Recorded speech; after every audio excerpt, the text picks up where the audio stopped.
Online মাধ্যমে জুয়া এবং মানে গেমিং অ্যান্ড বেটিং জুয়া এইটাকে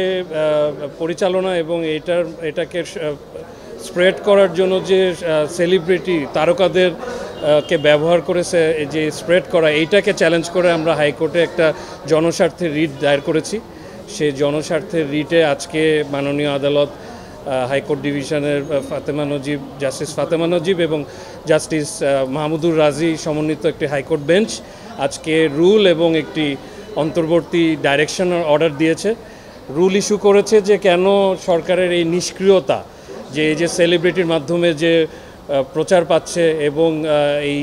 অনলাইন গেমিং প্ল্যাটফর্মগুলো যে পরিচালিত হচ্ছে এইটার যে রোধ করার যে নিষ্ক্রিয়তা, এই নিষ্ক্রিয়তা কেন অবৈধ ঘোষণা করা হবে না এবং 90 দিনের মধ্যে একটি কমিটি গঠন করতে বলেছে স্বরাষ্ট্র মন্ত্রণালয়, Bangladesh financial intelligence unit, IG police সহ বিটিআরসি সহ 7টি প্রতিষ্ঠানকে একটি বিশেষায়িত কমিটি গঠন করে তারা একটি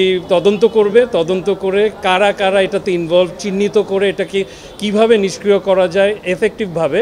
সেটার একটি তদন্ত রিপোর্ট 90 দিনের মধ্যে কোর্টে সাবমিট করার জন্য একটি অন্তর্বর্তী আদেশ প্রদান করেছে।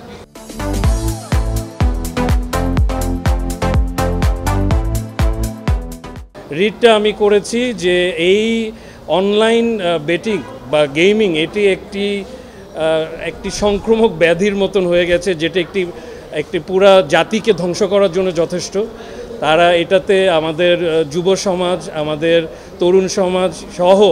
সবাই খুব খারাপভাবে অ্যাডিক্টেড হয়ে যাচ্ছে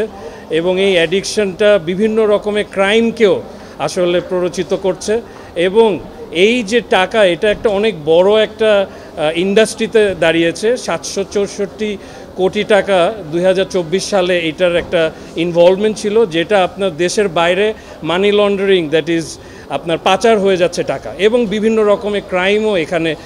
ইনভলভ হচ্ছে। সেইটার জন্য জনস্বার্থে আমরা মনে করেছি যে এইটা আদালতের নজরে আনা উচিত, যাতে আমরা আমাদের জেনারেল সিটিজেন্স এটা একটা প্রোটেকশন পাই।